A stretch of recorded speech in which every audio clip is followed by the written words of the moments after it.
Hi, I'm Rick Kaler. Thanks for joining me.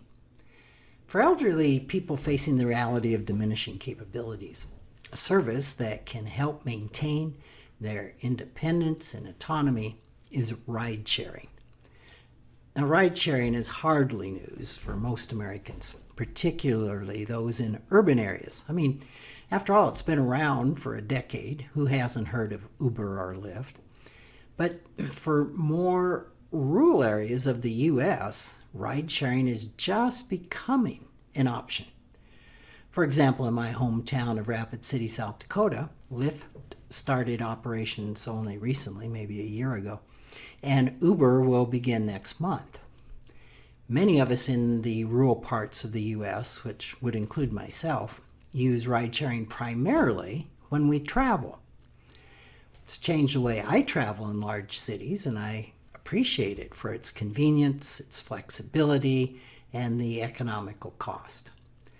For many others outside of big cities, especially senior citizens, ride sharing has the potential to be a game changer for those willing to take advantage of it.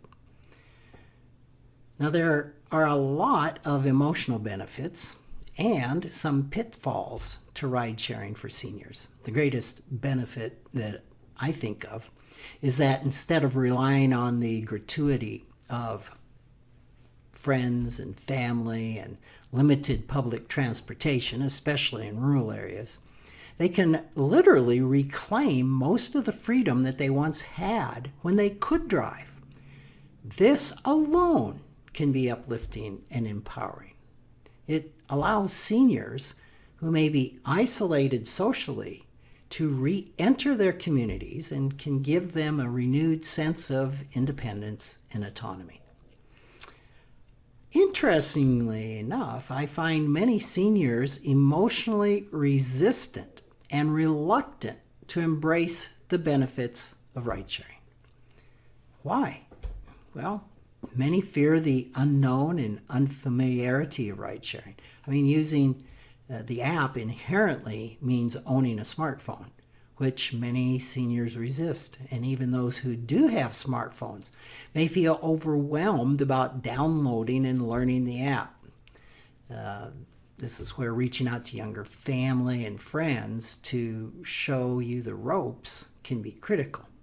And of course, eyesight problems can also make ride sharing very problematic. Another factor that often contributes to reluctance to use the freedom and convenience of ride sharing is a money script of frugality.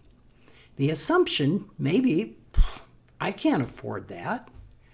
While this could be absolutely true for some, many who could easily afford ride sharing also buy into that belief.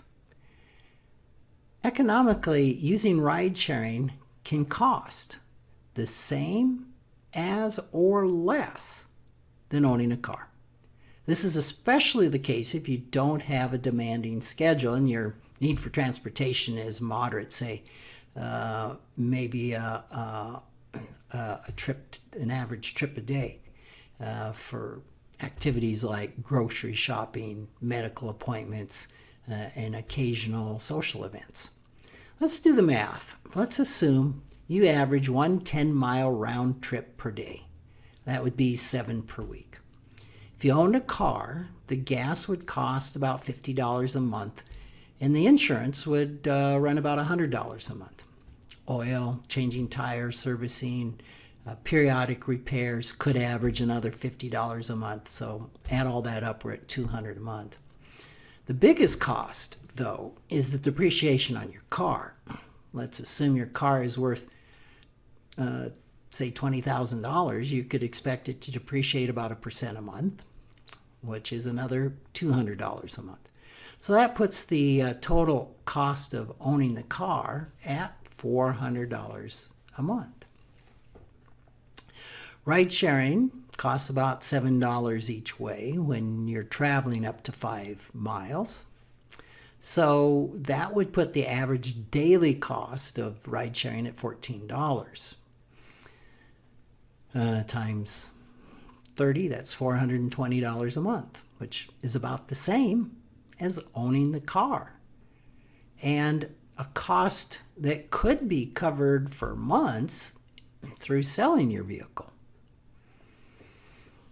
So ride sharing can open up a whole new world of convenience, autonomy, and choice.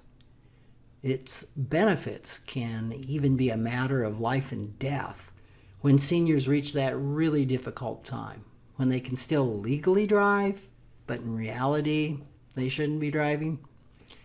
With physical impairments like deteriorating vision, slower reaction time, driving means putting themselves and others at risk. But having the option of ride sharing can make that tough decision to give up driving just a little bit easier.